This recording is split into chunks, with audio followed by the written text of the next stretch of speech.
Hello, everyone, and welcome to this Angelus Foundation webinar. Angelus Foundation is the philanthropic arm of Angelus Investors.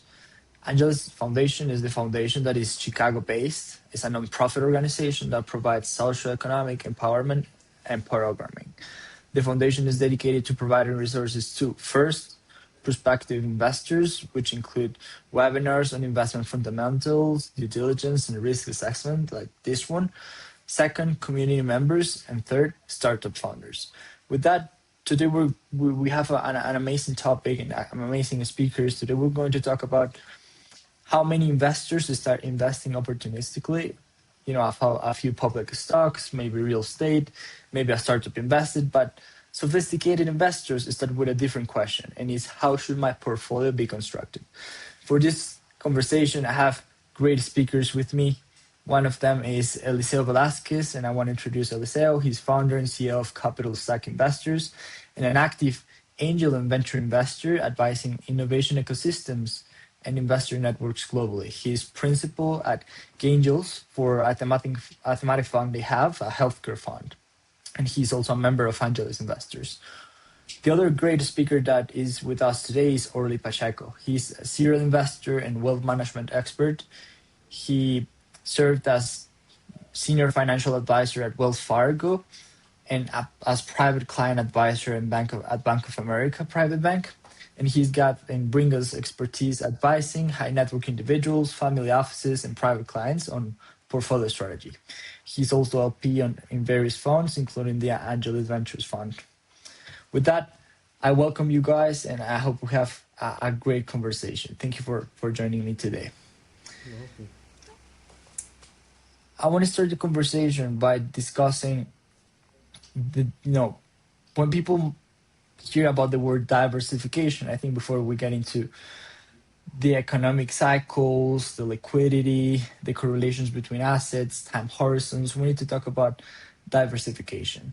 So to that, my first question is going to be to Orly. When advising a high net worth individual, what is the first principle you apply when thinking about portfolio diversification? All right, that's a great question, and thank you so much for the invitation to speak with such a great group here at Angeles.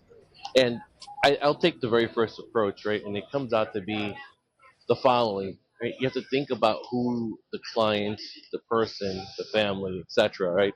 Institution you're working with, and making sure that they understand, right? When you think about the way that I've worked for many years within institutions and banks, particularly, what does a bank pay, right? So, what risk are you willing to take for your money? It starts from there. Right now, most banks are paying 0.01, 0.01 in checking, and savings accounts may have some little bit of a better return. Now, that's the first thing, right? How much risk are you willing to take? Because then you go into bonds, you go into blue chips, and then you go into plain vanilla stocks, and then you go into much more alternatives here, like the folks at Angeles, right? So you have accredited investors here at Angeles who should know more than your basic average person of investing.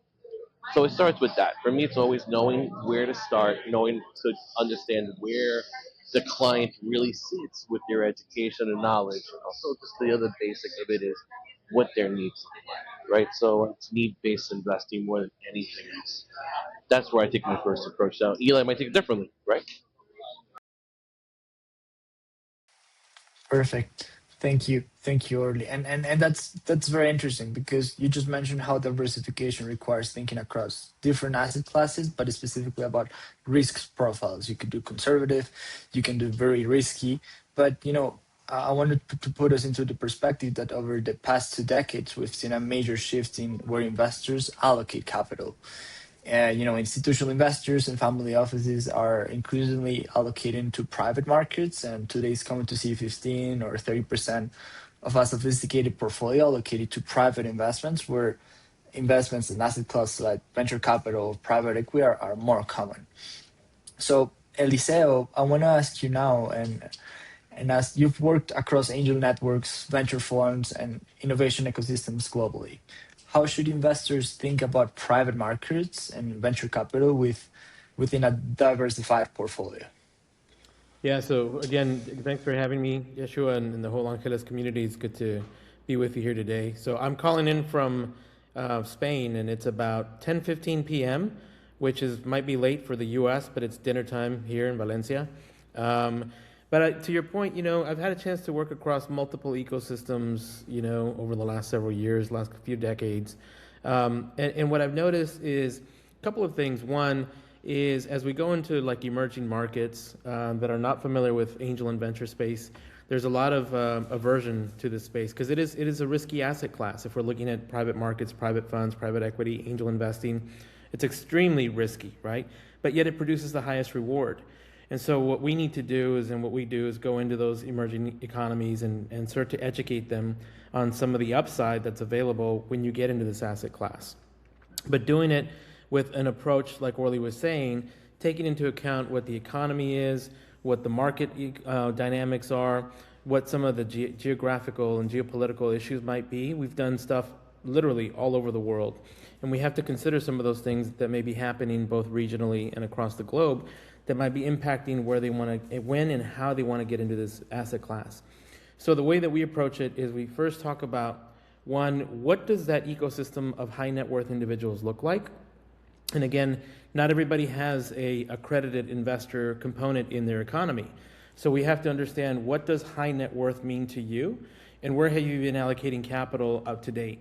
And what we normally find is that we find that they go into the least, maybe one of the least risk-averse areas. Generally, it's real estate, is where they're generally putting money. So when we start to talk about, this high-risk asset class, we start to understand, we start to educate them on the need to diversify that portfolio, but not over-index on the idea that you have to go all in order to make it happen. And so we start very, very slowly. Very slowly. And by that I mean over the course of 1 to 2 years, we start to really slowly bake into them what that educational model looks like, and then start to tease what I call teaser deals, right? Like test deals. Is this what you would want to invest in? Is this the thesis that you want to develop? And then over time, start to make what I call make the leap, right? In writing that first check.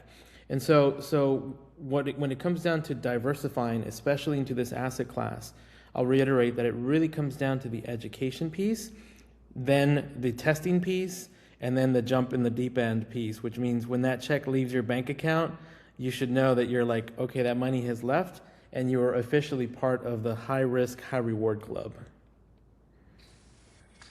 Amazing. No, that's very interesting. And to that point, you mentioned that one of the biggest differences between sometimes public markets, private markets, or even sometimes even real estate is liquidity, right?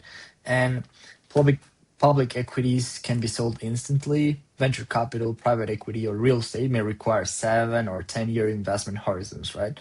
So liquidity is something many investors underestimate when building portfolios. And how I want to ask Orly, how should investors think about balancing liquid assets like public equities with illiquid investments such as private equity, venture capital, or real estate? How do you manage that? No, it's phenomenal, right?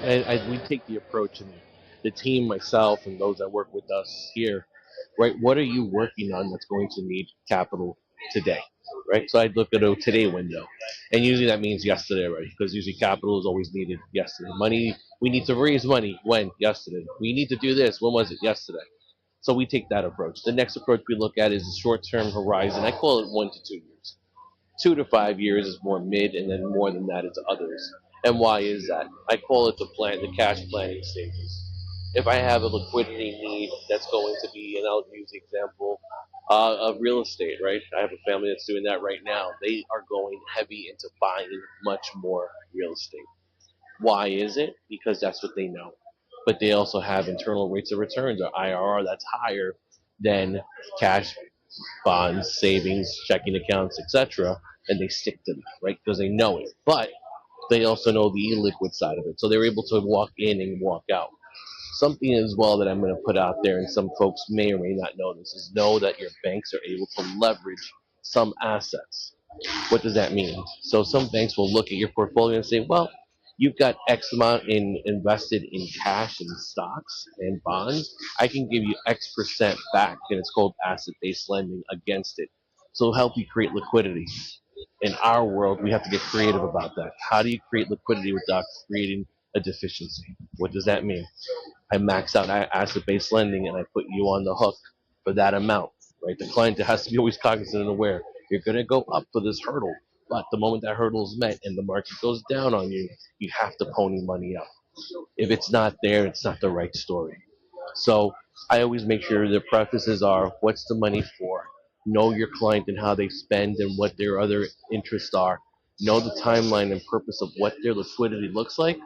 And you like hit it around the head, and both gestures you as well, right? You have to think about what these folks are going to be doing over time. Illiquidity could be a missed opportunity. It could be a downturn market. It could be a missed anything, right? You don't want to be that person like, oh, what if, what if. You don't want that story. So try to stay relevant within that, and just also just kind of put yourself always mindset of first to market in that idea. That's very interesting. And what you mentioned introduced perfectly a concept that we often hear, and that I want to talk about right now. And it's uh, we often hear in venture investing is you need to have vintage diversification. So once investors start allocating to private markets, another concept becomes extremely important. And this is, again, vintage diversification. And I want to ask Eliseo specifically into this vintage diversification. Can you explain what that means and why sophisticated investors spread investment across multiple years rather than concentrating capital in a single period? Yeah, so let's look at the venture market and then we'll tie in some of the broader markets. From 2018 to like 2022, there were over 1,500 new venture funds under $50 million that were started. So that's 1,500 opportunities to put money into a fund if you're an LP, if you're an investor. In addition to that, in 2020, we had both the pandemic, and I can't believe that it's almost 3 more days that we're celebrating, not celebrating, but remembering the 6-year shutdown period. It's crazy. So then you have COVID, but then you also had the murder of George Floyd in 2020, right? So then you had a very frothy market of people and corporates making commitments towards racial justice and racial equity, which boosted up much more venture funds. We also had in 2020 what's called the year of the exit. So there was a ton of exits in 2020. Then in 22, interest rates go up. So that's not a good place to be putting money into venture. It's a good place to be putting into high yield, interest, high interest yield savings accounts and public markets and whatnot, but not venture. And so you're following this roller coaster, and we can keep that moving on and on.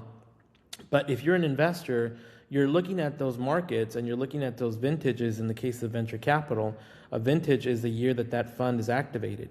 So a 2018 fund was activated in 2018. Vintage 2020. Sometimes you'll hear them refer to as like Fund 1, Fund 2, Fund 3, but they're linked to a year that they were started. And when you're looking at making investments into those kind of portfolios, you also have to evaluate the market. So in 2020, let's give you an example. Frothy market, lots of money flowing, super high valuations, in founders galore, investors galore.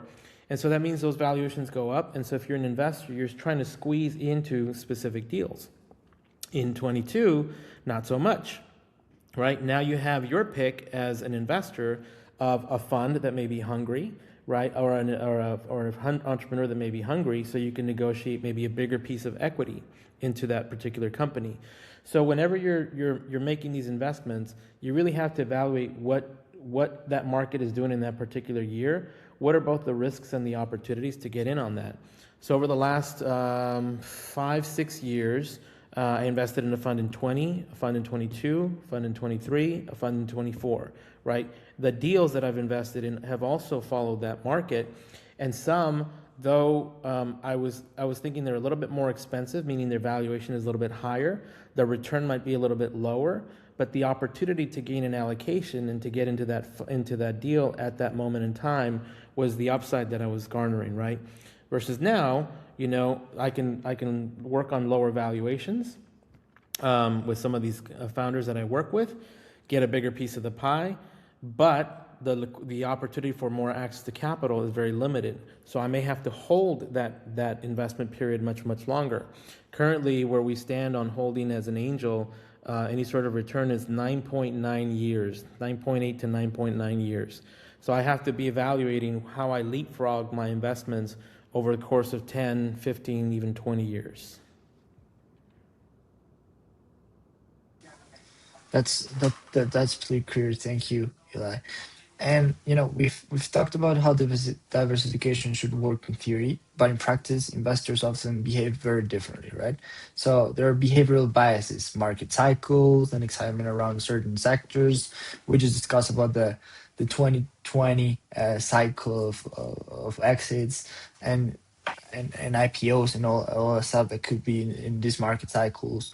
So these can cause investors to over concentrate risk. So, Orly, my next question is from your expertise advising family offices, private clients, what are some of the most common portfolio mistakes that you see investor makes?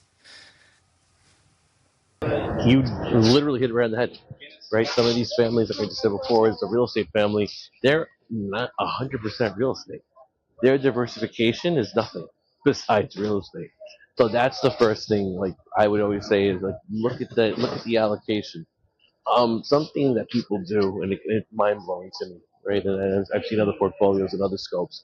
People who already are the alternative asset, a small business owner, they hold a fund, right? There's the people who say, "Hey, show up with another private equity opportunity for them. Tell them another venture deal." They're not meant for that one. They're meant to go backwards, actually. Their diversification is actually called cash. They are the alternative asset already.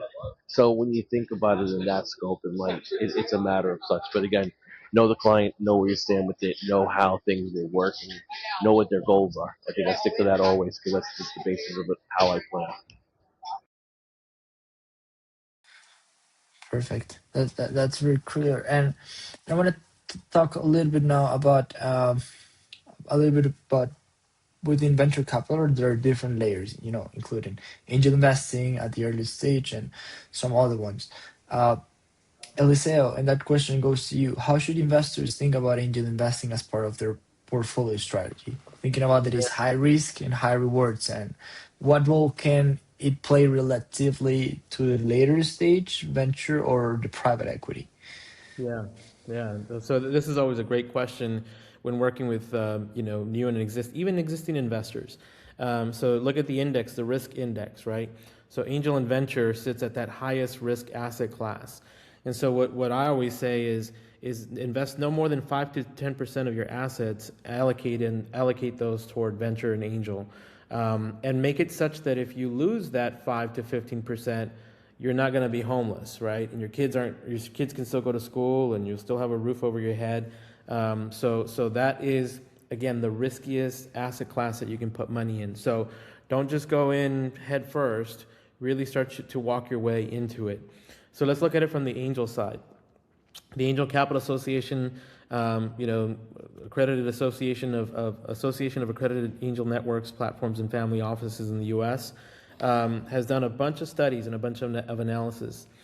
And it has shown that as an angel investor, if you're making one-off deals, one-to-one, you have to invest in anywhere from 20 to 30, and some will say 20 to 40 individual investment opportunities for you to get a 2.5x return over some period of time. And currently the stats are about 9 years.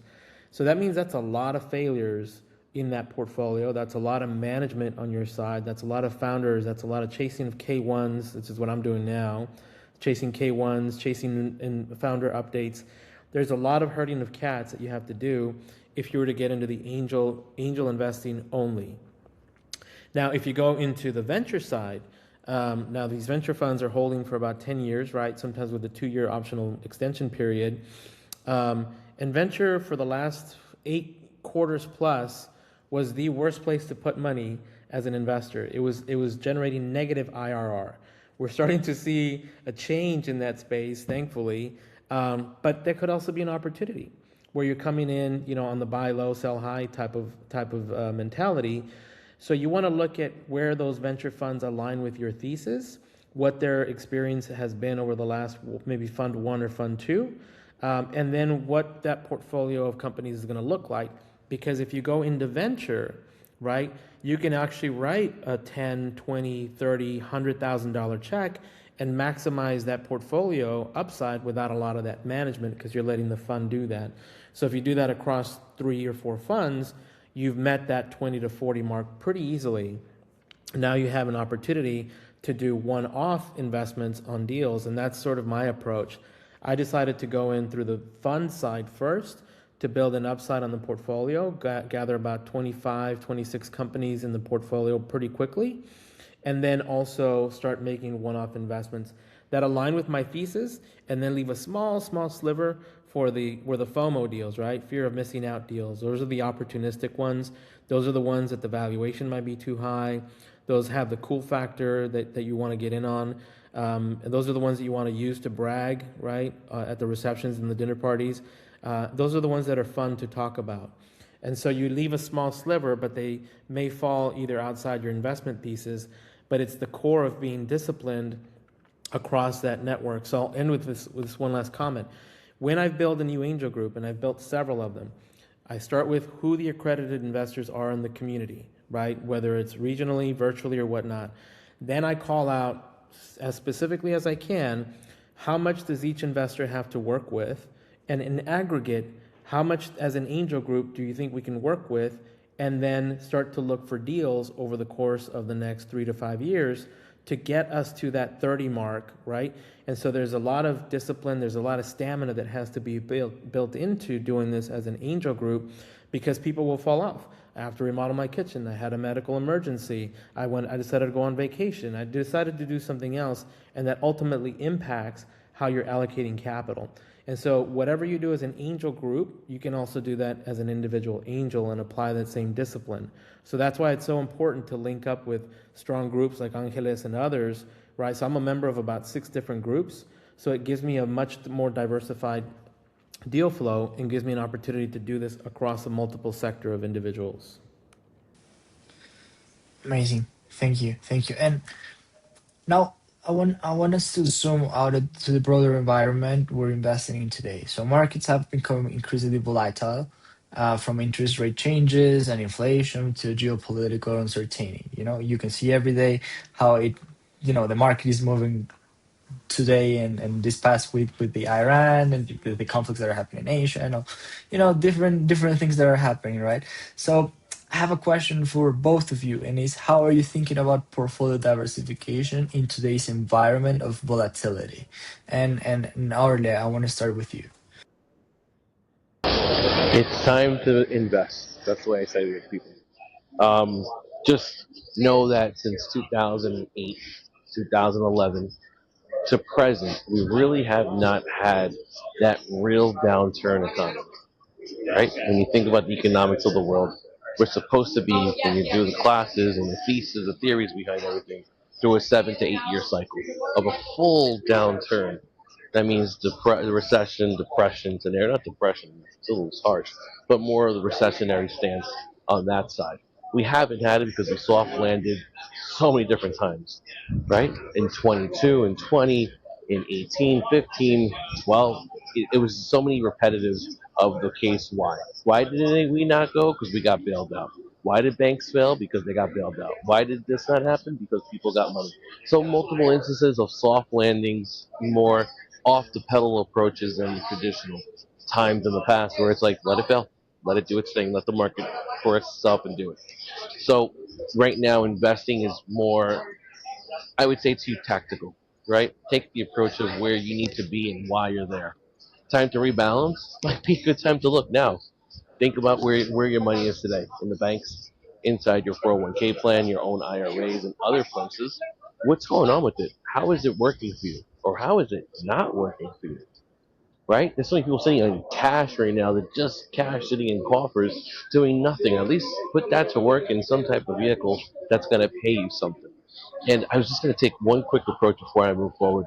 And it was that some folks, when let's say a distress, miss a capital call or any other idea like that, and you want to get out of an investment, people consider it a loss when you have to give up some percentage of that investment. So let's say, for instance, you invested $100,000 into a fund, you can't make it, you can't do it, you can't keep up with it, and you fall short. Someone else comes in and says, hey, I'll give you 60 cents on your $1 of your investment to get you out of the fund or make you whole. it sucks, right? So there's a lot of things I need to think about of how to invest and why to invest in funds and how they work as well too. So just one little point to add from earlier as well. Thank you, Orly. And Eli, same question, but I want to add to that: have the principles of the diversification changed, or is this strategy really about staying disciplined despite short-term market noise? I want to get your perspective, answer that as well that question. Yeah, I appreciate the question. So Yeshua, I turned 50 in a month. I turned 50 in April. But I started managing my first angel group when I was 29 years old. And I had the fortunate pleasure of working with several angel groups over the course of my career. So being in the room before I was ever an accredited investor was a privilege and actually a blessing in disguise. Because I got a chance to meet with some of the top investors in the country. I literally, a friend of mine was the top angel investor in life sciences in 2017, and he helped me develop my angel group in Lubbock, right? That was one of my mentors. One of the woman out of Boston, she is the most prolific investor in black female founders. She's also a good friend. And I had a chance to ask them, how did you make your money, right? Many of them made their money initially in real estate, okay? Then as they made their money in real estate, they also had stock portfolios and private equities and index funds, and then they started getting into angel, then into venture. So slowly started to sort of like come into that whole model. And so as I started to learn from them, I said, I want to follow that same approach. Let's get into real estate. Let's build a real estate portfolio. What does that real estate portfolio need to look like? So I work hand in hand with my wife, who wants to really, she is the real estate guru in the family. So I'm like, you run the numbers, you do the market analysis. For me was the angel and venture side, and I invest in science and tech. I have an engineering background, so I like to get into the weeds of the science and start to learn about that space, right? And so we developed our thesis, and to Orly's point, we developed our goals, right? So you think of it now, it's 21 years later, and how we've looked at our portfolio over the course of those 2 decades, and it aligns well with both our thesis and our values, right? And, of course, the allocations that we made with it. So as difficult as it may be, Yeshua, I don't know if you've ever been on a diet, and then you're on a diet, and then you see an ice cream sundae, and you want to eat it, but you know you shouldn't, right? But then sometimes you go for it. That's sort of what angel investing can be like. You're like, no, I really shouldn't make that, I shouldn't write that check. And so it's really holding yourself to that discipline of that investment thesis because you have these broader goals, like Orly was saying, you have a broader strategy, right? So now as I get older, what am I really looking at? I've been looking at generational wealth. So my kids are now in their mid-teens, and I want to be able to leave them with no school debt, maybe the ability to help them put a down payment on a house, right? Maybe gift them a house. And now you've enabled them to get a leg up on generational wealth around real estate, right? Then they start to learn about these other systems of managing money. So for me, the way that I've been investing now in these volatile markets is the same that I've invested in 2020, 2018, right? So it doesn't really change, and I don't get squirrel syndrome too easily, right? Because I've been able to learn how to stay disciplined along the way. And it's okay to say no to deals, and it's okay that those deals succeed, and it's okay to kick yourself to say, I wish I had gotten in, because at the end of the day, there's going to be another cycle, and another cycle, and another cycle. But I agree with Orly. The idea is to start putting that money to work.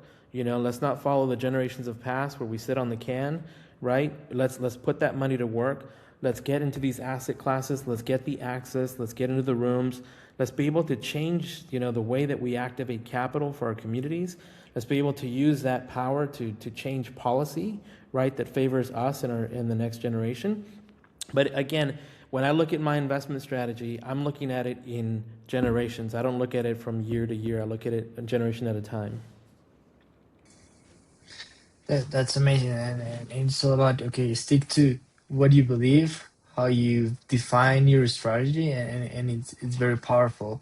I wanna make an exercise, and I wanna get your thoughts into it. So let's make a practical uh, play for the investors that are joining us here today. So high net worth individuals' portfolios historically follow the 60-40 model, but that model is evolving, right? So today, many advisors suggest that you get closer to 50% equities, 30% bonds, and around 20% alternatives, including, private markets, venture capital, and all that stuff. But I want to ask you, if an investor had 5 million to deploy today, how would you think about structuring a diversified portfolio across public markets, private markets, alternative assets, bonds, equities? And I want to put you guys in that exercise. So, Orly, how would you deploy 5 million today? Oh man, you put me right into my question. I ask clients when it's any size, no matter what, is how much you're willing to lose, which is question number one. If the market went upside down today, how would you feel? Question number two. And question number three is how comfortable do you sleep at night today? I ask three questions that I get to know the client. If I didn't get to know them before, I will get to know them at that point. If they tell me they can't sleep just because they're scared of the market and no one cash, the conversation will be very simple at that point. We're going to take a little leap of faith here and go into a product that's secured by an institution, a bank, guaranteed of some sort or another through an insurance company or whatever type of scenario we can find for them. Beyond that is if they can't sleep comfortably at night, we're going to do very, very, very secure things that they have to understand. They almost have to sell me on why they want to be in it so badly. Without that instruction, I just will not move forward. Perfect. What about you, Ola? How would you deploy 5 million today, or Man, advice to deploy? I go all in. I'd go all in, Yeshua. No, no, no. I'd have to diversify. I'd have to follow my own advice, right? So again, understanding where the markets might be going. I think definitely put maybe half of that into some public markets, some ETFs, some index funds, things of that nature. This is where it gets a little tricky because I want to do more real estate, but I also have the angel and the venture bug. So I'd probably put 1.5 million into real estate because I've seen some really good, interesting opportunities as of late, all over the place. Nashville, Panama, all over the place, even here in Europe. So I want to leave myself some room because that's sort of where I'm headed. But I could also hedge a little bit and go into like maybe 750 into venture and into venture specifically. I could get into some decent funds on the venture side as an LP. I could get into some late stage venture funds with 750 that are very proven. Angeles should be starting fund 2 soon. Maybe that's an opportunity with that fake 5 million that I have. Leave a little bit for angel, right? 150,000. Don't get too weird and crazy on the angel side. And I'm going to throw one X factor here. Leave some for philanthropy, right? Leave something in there that you can do some impact investing. Put it into some donor advised funds. There's some donor advised funds that can also invest into equity and also invest into funds. And that impact goes back to that donor advised fund that then goes and benefits that cause or that mission. So I want to implore on you that philanthropic investment is investment. Philanthropic giving is investing. So allocate some of that capital for philanthropy also. Perfect. That's a great idea, and you have foundations like the Angeles Foundation now that can support the building of an education of the next generation of investors, right? Uh, Perfect. I will open up for Q&A. So if you have questions, put it in the chat. I have a couple here. One from Martha, and is how much exposure to private markets should investors typically have? Orly, if you want to answer that one. I will definitely take Eli's approach. How much you willing to lose on that one, and know you're invested into it, and that's it. You know. Also know the liquidity and lockup periods that are part of each fund and part of their prospectus that goes out right with their term sheets and etc. I think the last thing to also think about is how comfortable are you, right? If you just want to say, oh, I want to allocate 20% of my 100% of my assets, 20% goes into this bucket or this sleeve, right? Is it the right sleeve for you? Is 20% too much or is it too little? There's no exposure and this is your only exposure, or you overexposing yourself. So I'd say that's my the way I see the world, right? Know the thesis of how these folks are investing, know the investment philosophies of how these funds put to play, know how the manager thinks, right? Because they're not just the manager, and like you hit it right on the head. You're dealing with founders as well too. So you're dealing with the people at the end of it, but no different than being inside of mutual funds, right? Because the mutual funds analysts are going out to the companies and saying, "What's going on here? Can you tell us more what the story is? CFO, where are your numbers going to be? Analysis behind it all." So I'd say to you, just know you can be comfortable with that number. Is on me personally, I've seen everything from single digits to double digits. Depends on the family, depends on the appetite, depends on the structure, and some still will say zero to me. I want no exposure to it because we just are not exposed to it yet. Keep entertaining it, introducing them to different people and different ideas, and once they say, "Hey, we're more open to it now," or one of Eli's perfect lines, "I wish I did, and I should have invested." I'll wait for that next one that I like a lot, then step into it as comfortably as you can.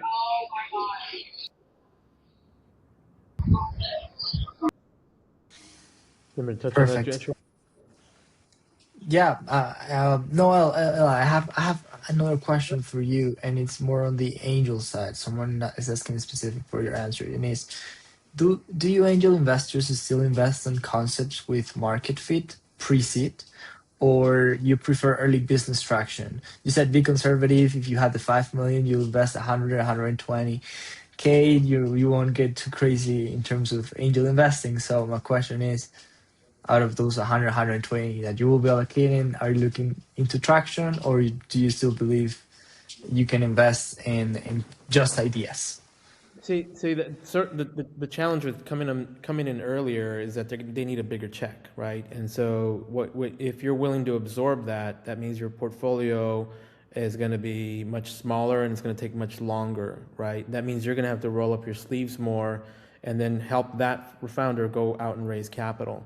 So you could do that if you wanted to. That's an area that I studied for a long time, and I said that's not an area that I want to commit to now. But there are angel groups and angel funds that or angel investors that do that. Again, funds and networks that actually do that, and that's their bag, right? But they have all these other support resources around it.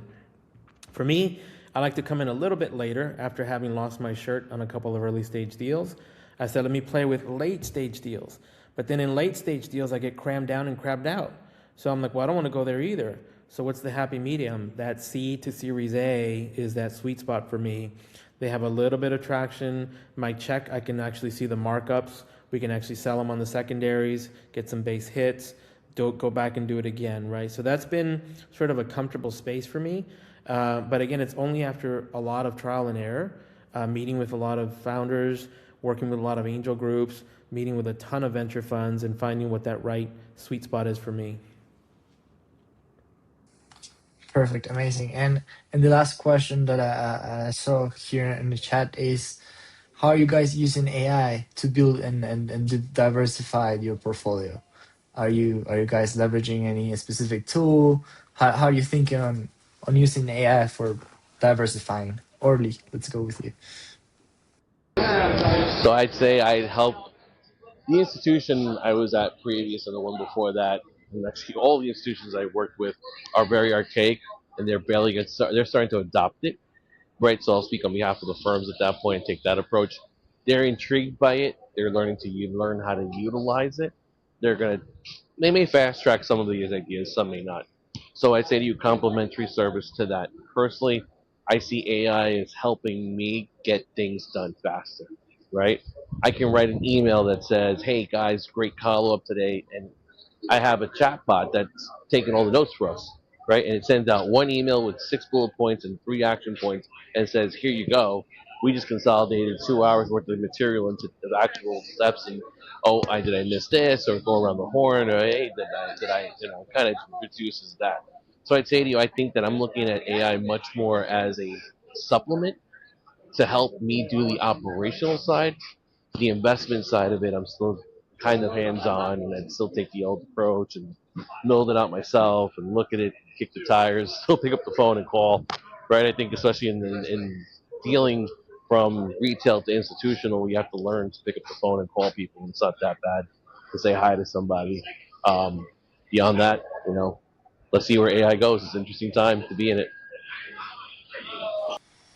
Perfect. Thank you for that, Orly.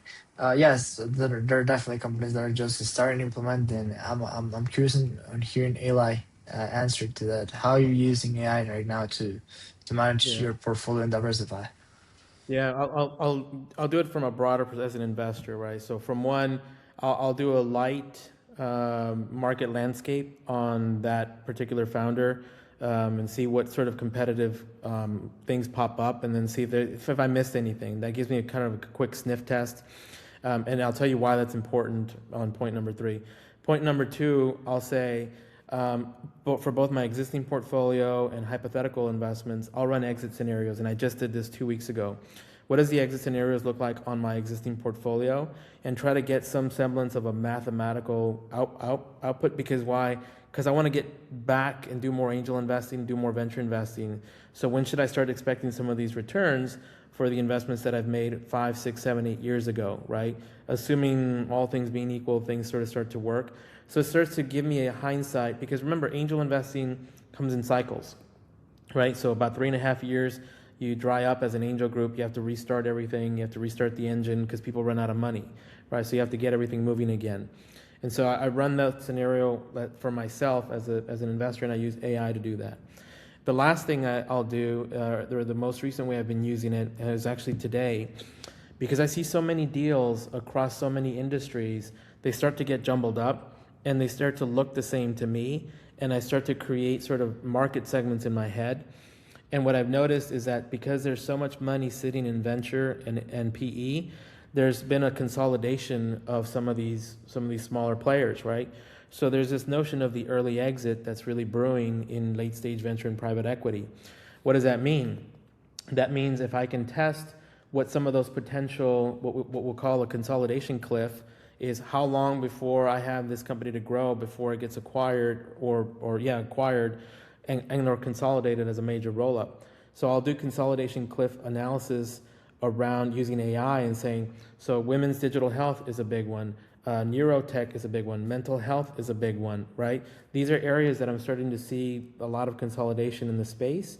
So I want to understand, are there more like that? Should I be looking, what's around the corner that still aligns with my thesis that I can start building a portfolio around something like that? Perfect, Eli. Uh, we'll close the conversation now, and I want to leave everyone with a key takeaway, and it's diversification. Diversification is not about simply owning different assets. It's about building a portfolio intentionally across risk, liquidity, and time horizons while staying disciplined through market cycles. And to that point, stick to your principles, to your strategy. If you've already defined a strategy for allocation, as Orly and Eli were suggesting, do not get crazy. Do not fall for the FEMO, even if you find the next great idea. Stick to your principles, to your strategy. I want to thank the speakers and everyone that joined us today, and I hope everyone have a great day. Thank you, Orly and Eli. It was a great conversation. Great conversation. Thank you. Fantastic time. Take care, everybody. Thank you.